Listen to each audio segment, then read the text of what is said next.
Talofa lava, this is Pacific Waves from RNZ Pacific. I'm Susanna Suisuiki. Coming up. As I said, climate change will remain the single most existential threat to the Pacific. Pacific Defence Ministers meet in Auckland. Also, an academic speaks on the latest tribal violence in PNG. And later on, with a team of about 8 people, including 2 surgeons. A Fijian doctor leads a life-changing medical mission.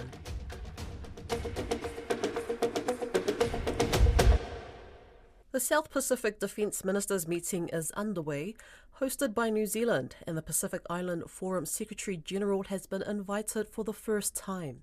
The annual event brings together Defence Ministers, Chiefs of Defence and Secretaries of Defence from New Zealand, Australia, Fiji, France, Tonga, Chile and Papua New Guinea. Alicia Foon is in Auckland and spoke to PIF Secretary-General Baron Wanga about security and defence in the region and his concerns about interballistic missile testing happening in the Pacific. Well, I've been invited to attend and observe this meeting, and a lot of things discussed. My role is to provide interventions every now and then and our own observations yes, so we thought it is a good platform to be part of. Have you come with a particular message or an agenda for Defence Ministers around the South Pacific? Well, actually, we're here to listen and see what's being discussed and some of the priorities, because, as you know, we have our interest here as well is we have full members of the Pacific Islands Forum in this group. We'll be listening out and see what we can share as well. Some of our concerns in the region that are specific but cross-cutting and general that can also be of interest to them. Let's talk about some of those concerns. What are you concerned about when it comes to security and potential conflict as we see tensions rise with US? China launched an interballistic missile just last week, and the US is planning to test missiles from Guam in a couple of months' time. I was there just a month ago, spoke to the governor. There's a lot happening in our backyard, and Fiji has also said that they want a zone of peace. So what is your message to these defence ministers, and how are you preparing, considering this is happening in our backyard? Well, this meeting discussed so many things regarding security, defence, and I think what comes out clear for us is how we should address these climate change issue as a security matter, and it is one of the things that's been pushed by member countries of the Pacific Islands Forum for many, many years. And this, as I said, the climate change will remain the single most existential threat to the Pacific. This is also happening on the backdrop of missile testing, though, which can't be ignored. Has that concerned you at all? What's your response to China testing an interballistic missile in the Pacific? Well, this testing is a concern, not just for the Pacific Islands Forum, but people outside as well, other bigger countries elsewhere. As you know, we would like to keep the Pacific a peaceful area, a peaceful zone that we have everyone acknowledge and respect. And with this ballistic missile test in the Pacific, in our region, is a big concern for us, and we say to China a big no-no. Have you spoken to China about this? Not yet, but I know that there's some concerns expressed by certain leaders, and they will continue those discussions on bilateral levels with China. Guam is now an associate member of the Pacific Islands Forum, and they're going to become a full member. The Governor of Guam said to me, though, that Pacific Island Forum representatives didn't see any of the military bases on Guam. Of course, it is a Pacific island as well as a US territory. So why didn't any of the members visit, or did they end up visiting any of the bases on Guam? As you know, Guam is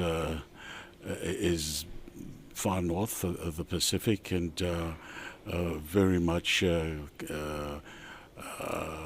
is a strategic part of the U.S. Military, and it has been since World War II, and so this is nothing new. However, we would promote, we would continue to advocate for a peaceful Pacific. I've said it previously as well, that this geopolitics that's occurring, that is evident in our region, is not a welcome for any of us in the Pacific Islands Forum. So did any of the members, though, visit the bases, one of the 3 bases on Guam? No, we know there's U.S. base there. Yeah. Is that cause for concern? I guess now that Guam is an associate member, will Guamanians and Indigenous Chamorro have more protection considering they're a non-voting member as US citizens? So a lot of people that I spoke to have say they don't feel like they have a voice, but they're hopeful that now that they're, a part of the decision-making table or, a step closer to full membership, that they'll have more support and advocacy from PIF. Well, Guam will continue as an associate member, but decision-making will be made by full members. Yes. What changes then, now that they're an associate member? Nothing really, except that they align to whatever we're doing, and we have our 2050 strategy, which we would like to see all our partners, not just associate members, but everyone, the dialogue partners, including our development partners, to align their projects, their work for the region within the parameters of these 7 sectors of the 2050 strategy. A Papua New Guinea academic says that the tribal violence emanating from resource projects won't end until the government steps in and resolves long-standing legacy issues. Political scientist Michael Kabuni was commenting in the wake of the latest deadly violence occurring at the Porgera mine site in Inga province. Mr. Kabuni told Don Wiseman the first thing that needs to happen is for the government to take ownership of identifying the genuine landowners and not leaving such a critical process to the resource companies themselves. So, referring to a specific form of tribal violence, that's the tribal violence around resource-rich areas, especially in the islands. So there are other tribal violence happening across the islands that are not within the vicinity of mine and oil and gas, so that's not the one I'm referring to. But then some of the most violent tribal violence in the last couple of years, and even historically when Bougainville, major violence around resource issues. So that makes tribal violence associated with the resource sector one of the main forms of tribal violence in Papua New Guinea. And it can range from a lot of things. Compensation that are not distributed fairly, because the oil and gas, for instance, the pipes that run, it traverses several customary land boundaries. And even the operation of the mine itself can be located on the border, or even if it's on one customary land, the facilities that need to all work to make the mine operate would traverse a couple of customary lands. So distribution of royalties to the landowners, conducting a proper social mapping to identify who are the landowners is very important. But also, if you operate in a mine at the top of the river, there will be communities that are affected. So those communities need to be considered, and if there is a compensation, they have to be included. Now, what happens in Papua New Guinea at the moment is that the resource company commissions the study for landowner identification, not the government. The resource company is involved in paying consultants to conduct this landowner identification process, and the resource company vets this report, and once the resource company is satisfied, then they give give it to the government. So as you may appreciate, the resource company's interest is making profit and getting the project off the ground as soon as possible. Identifying the correct landowners would take a very long time and probably very expensive exercise. So my reading is that they don't do a good job, and that's evidenced by the number of violence that erupts around resource-rich areas. And it can't really be their job, can it? It's got to be the government that does it. It shouldn't be their job.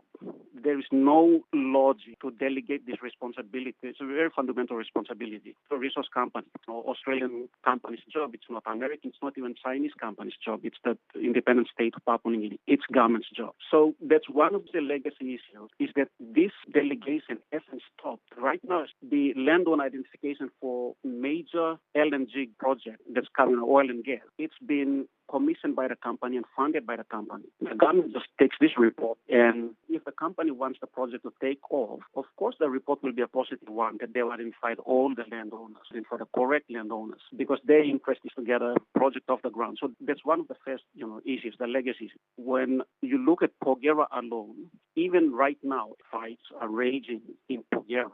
The government and the companies are still trying to identify who the correct landowners are. And that gives you an idea that the landowners identification process in the 1990s, when Porgera started operation, was probably not correctly identified. Or now that the operation of the mine has gone on for a couple of decades, and the impact, those that are living within the vicinity but not a direct beneficiary of the mine royalties, because the mine is not on the land, for instance, the water voice is contaminated. So these people would become interested. Now, these issues were not sorted before the mine was reopened. And then there are issues of human rights abuses. There was a report that came out a couple of years back that showed that human rights violations conducted by the mine's security, as well as the police and the security force that sent in to protect the mine when there is a dispute. So these human rights abuses have been going on. There was a private school set up, but it only benefited the children of the mine workers, which mostly expatriates, flown. This was before the mine closed. And the population has actually grown right from the 1990s, but the royalty hasn't increased proportionately before the mine was closed. Now, there was a renegotiations, but we don't know how much will go to the landowner, so at least I don't know. But these are the issues that needed to be resolved before the mine was reopened. Oh, and then there's another one, that's people who have migrated to where Porgera mine area, and they live off illegal mining, alluvial mining that fall off from the mine's operation. So there is a huge squatter settlement. So the government didn't remove the squatter settlement around the mine area. The government didn't deal with the issue of illegal mining. The government didn't deal with the issue of royalties that are only benefiting the landowners and not surrounding communities. The government didn't deal with the issue of proper land aggregation issues. Now, any one of these issues, and of course the human rights abuses as well, can trigger violence. Now, when that happens, Islands region has become almost militarized. They've got weapons that the PNG Defense Force and even the police, especially the police, cannot match. And there are all kinds of theories around where these weapons are coming from, because you are talking about subsistence farmers. And the Minister for Tourism, Beldenama, just made a statement this week that these landowners and then even surrounding communities, mostly subsistence farmers, don't have the money to buy an M16. So if you see M16s in the island, it's coming from LI. Beldenama was saying members of parliament, but we don't know, there is no direct evidence to connect these weapons to members of parliament. But it's reasonable, to assume that landowners are not buying these guns themselves. So someone else, resources and the connection, is supplying them with these weapons. Now, there are claims that they will go over to West Papua and buy the guns there. But even if there were guns in West Papua, you need money. M16 is not cheap. So this kind of issues, any one of these legacy issues can blow up any time, trigger violence, and when it happens, it's almost a war zone with powerful weapons, and the state really does not have capacity. So the best solution for the state, therefore, is to prevent this kind of violence from taking place in the first place, and that is minimizing the causes. And do you think there's any drive within the government to actually look look at this stuff? At the moment, really no evidence so that the government is seriously considering, addressing these issues. Because if the governments are serious, first of all, they would take over the responsibility from the company. That's when we'll know the government is serious, right? Or stop every operation underway and identify who the correct landowners are. Because we know as Pogero reopened, there were people still meeting in Port Moresby trying to figure out who the landowners were. So if the government is serious, they would take actions, preemptive actions. At the moment, it's not. And my fear is that so long as these issues exist, there will be potential for violence because it's self-evident. We've seen these issues lead to violence. They are not resolved. Then you would expect potential violence in the future. That's my concern.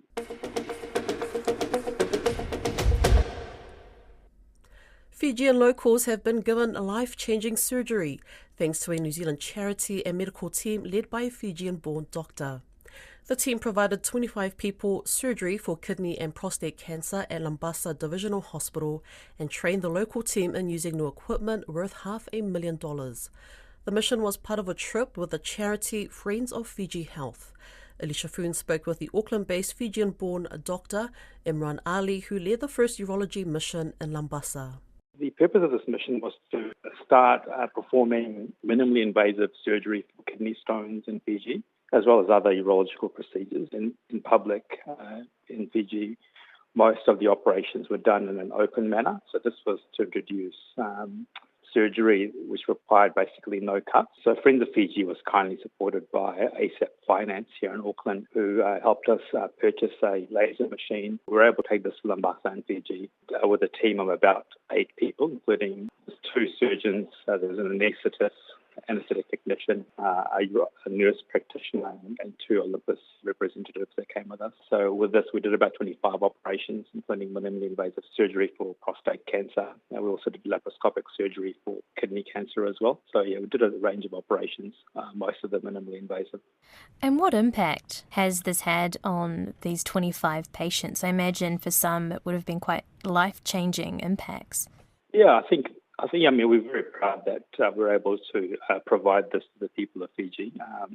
In the past, all these operations would have been performed in an open manner, which would have required several days in hospital and many more weeks recovering from the operations, whereas this procedures only took a few hours. They went home the same day and would have been back to their normal activities fairly quickly. So yeah, we're very, very happy to be able to provide the service to Fiji, especially in Lambasa.